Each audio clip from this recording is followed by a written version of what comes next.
Hello and welcome to Live in the Solution. I'm your astrologer and tarot card reader, Mary Trimble, with your reading for December the 30th, 2019 through January the 5th, 2020. We are at the end of a decade and about to embark on a whole new generation.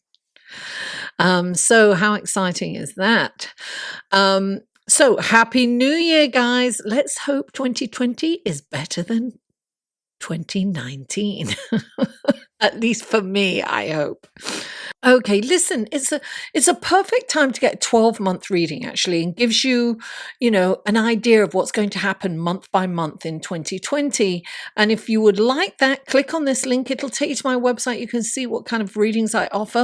And I am going to throw in a chart interpretation with that just until if you purchase it before January the 5th. So that will be included in the reading.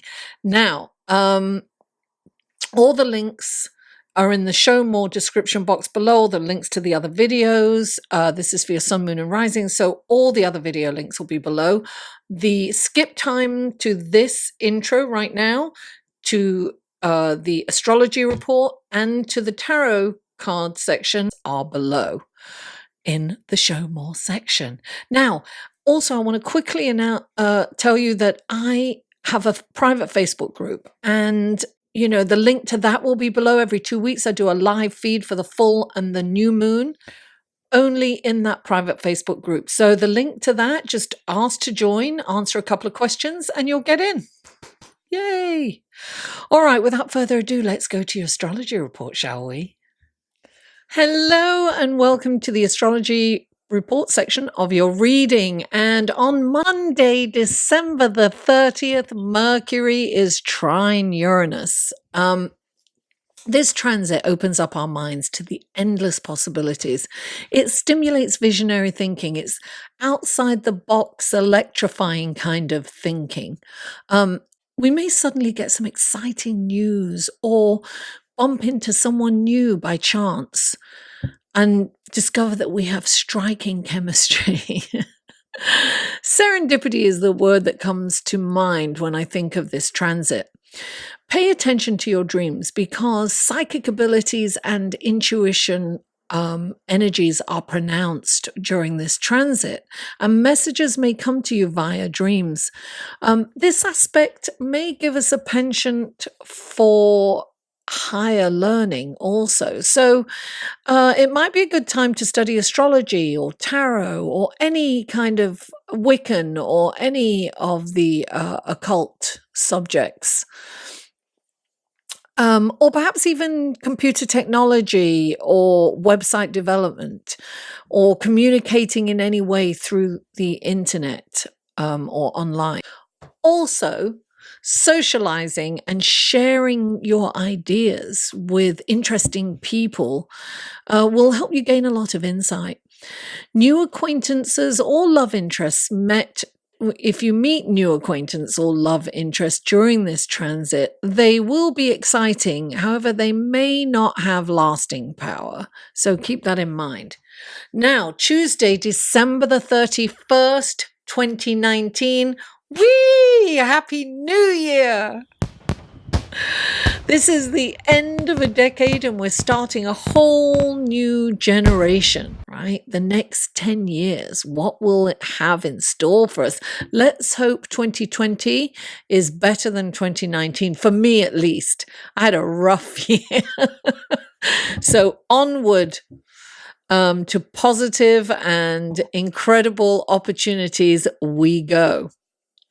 Okay, now Thursday, January the 2nd, 2020, Mercury is conjunct Jupiter. These are lovely, optimistic thoughts and ideas.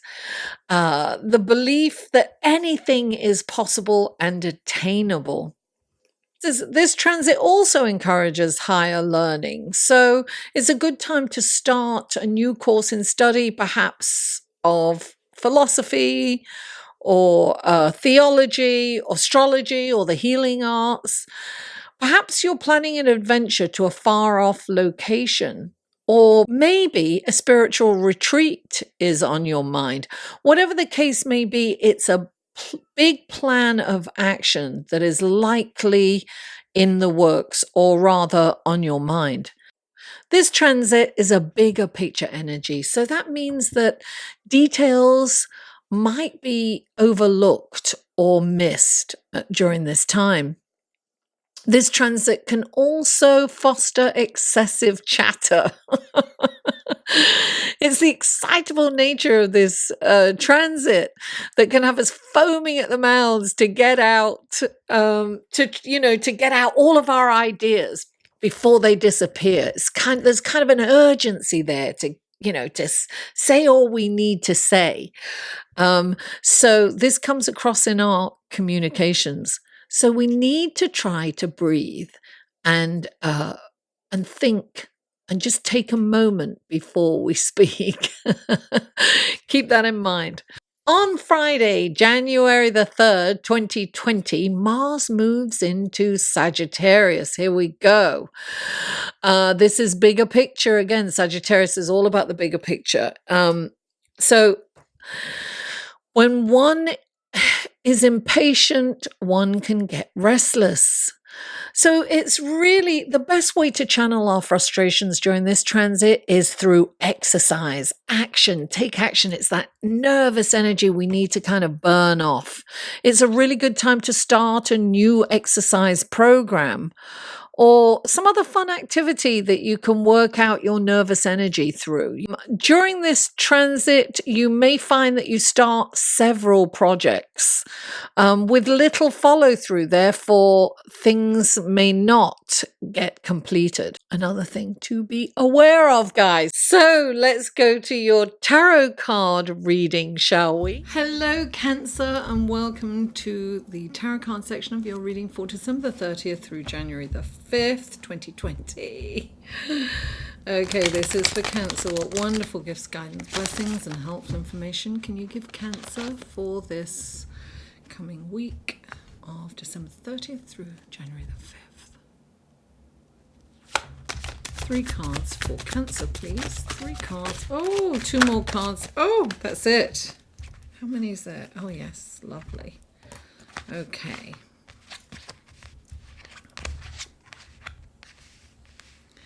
All right, now let's go to your clarifying cards for Cancer.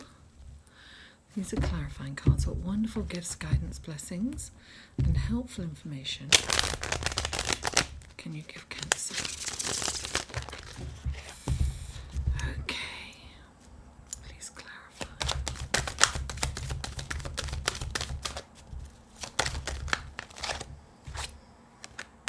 Okay. Please clarify. Oh. And please clarify. Oh, okay. This is interesting. 2 came out right there. Oh, that's amazing. All right, Cancer, here we go. Take a look at your cards. All right, the first card out for you is the 9 of Pentacles, clarified by the 5 of Swords. Then you have the 8 of Pentacles, clarified. Oh, sorry, that's the 9 of Wands, not the I think I said Pentacles, 9 of Wands. Then you have the clarifying the 8 of Pentacles, the 7 of Pentacles. Then you have the 5 of Swords yet again in a different deck, clarified by the King and Queen of Wands. Powerful couple here. All righty then. Cancer. Okay, so the 9 of Wands is when you're feeling kind of defeated and that you can't really go on anymore. You're tired of fighting for what's rightly yours. It's like it's being on the treadmill again and again, and it's like you've been beaten up by life, and sometimes you just want to just throw in the towel. But The Nine of Wands comes in and it's saying, don't give up. You're nearly at the finish line. Have a little respite, lick your wounds, rejuvenate, and get right back in there. Now, clarifying this is the Five of Swords. So this kind of is a battle maybe that you're in that can't be won. And you have to kind of recognize that you can't be wrong, that this battle can't be won. For whatever reason that you have conflict with someone, you have to kind of know your limitations. You have to kind of back off and allow them to be wrong. I always say let them be wrong, because it's a waste of energy. And look, this is the kind of argument that you have with someone that resorts to a personal insult or being condescending or, overlording, something like that. The thing is he humiliates, he wins the battle, humiliates his opponents, and then there's a cost to this. Look around, he's alone. Then he has no one to fight with. So it's going to ostracize you, this battle that you may or may not get in.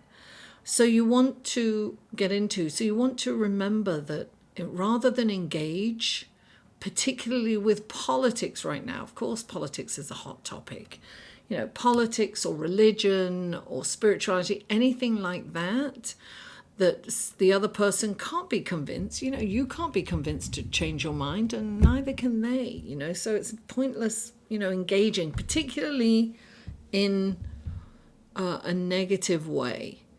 Or this is winning the battle at no matter what cost. So you have to remember, she's coming from a higher perspective, with all her wands are flowering, and she's ready to take up the fight. But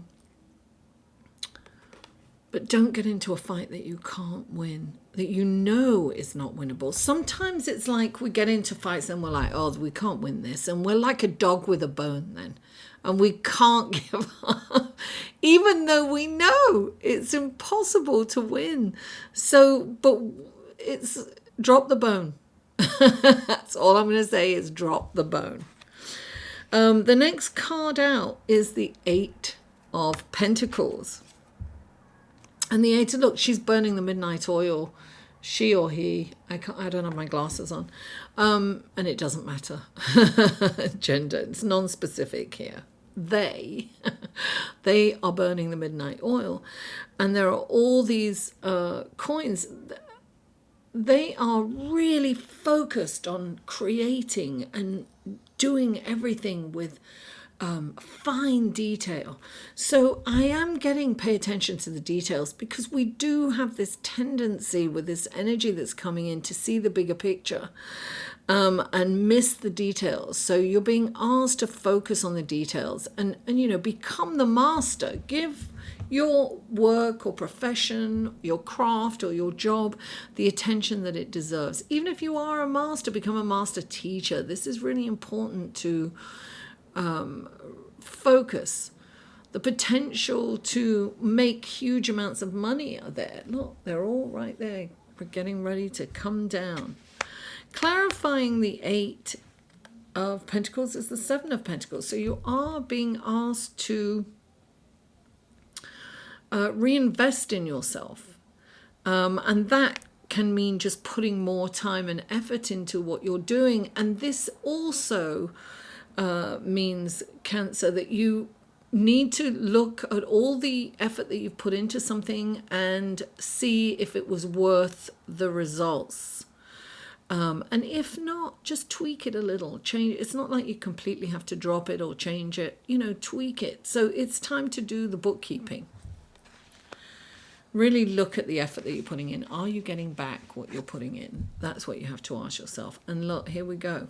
The Five of Swords again. You really have to know when to engage. Choose your battles. I'm getting that in a huge way. Choose your battles, extremely careful. Be careful what you say. And look, you've got the King and Queen here. So there's definitely the king, they're the married couple, right? They are the couple that's gregarious, going out, socializing. They have it all. They can be the hostess and host with the most and mostess. They can have a career, an executive career, or they're brilliant deal makers. And they can also be incredible parents and partners and lovers and have it all. They're very, very capable and very busy. But woe behold, if you attack them, darling, they fiercely defend what they love. So you really have to be careful of choosing your battles. And hey, maybe you'll choose a battle with a group of people. And powerful. These are powerful people that you really have to be careful. Because your reaction, particularly this week, we're going to have this reaction where we want to, attack verbally or say something, we may say something inappropriately, inadvertently, and really kind of burn our bridges. I am getting there. So this might be your boss at work or your hierarchy or somebody with some power over your situation that you may be enticed to get into an inappropriate encounter or argument with them. So don't. That's all I'm going to say, Cancer. Do not engage. Disengage. Focus instead on your artistry and creativity. Don't get distracted by other people at work or what their conversation is. Don't get involved. Don't engage the hierarchy. You may have invited a conversation and then it turns into an argument, It's that kind of energy this week. So just be aware of that and just, I've been in situations where it's just killed me and I bite my tongue, and I just don't say anything. And it is, I may be on the phone, I get off the phone and I want to scream. It can be that kind of thing. Cancer, thank you so much for tuning in. Please don't forget to like, share, comment, and if you haven't already, please subscribe. Mwah! I love you all, and I'll see you next week. Hello, thank you for staying all the way till the end. I really appreciate you guys, and I wanted to mention that this is a member-supported channel. So any kind of advertising that you see, please don't skip. I don't get paid if you skip, but I get paid if they play through. Not much, but that all adds up. So that would be a wonderful way of helping me. Of course, the liking, subscribing, sharing, and commenting is great too. But also, I have a Patreon page. You can click on this link here. That'll take you to my Patreon page. I post things on there. I don't post anywhere else. And sometimes I post there first and then post to other places. And you can support me for as little as $1 a month. That's $12 a year. It's not a lot to you, but it's a huge amount to me. Imagine if everyone gave me $1. $1 a month, I'd be in seventh heaven. And there's varying tiers and rewards. So, and of course, if you can't, please don't feel obliged or, I totally get it. Sharing, liking, subscribing, and commenting is great too. So I just want you to know I appreciate you all. Thank you so much for tuning in, and I'll see you next week. Mwah!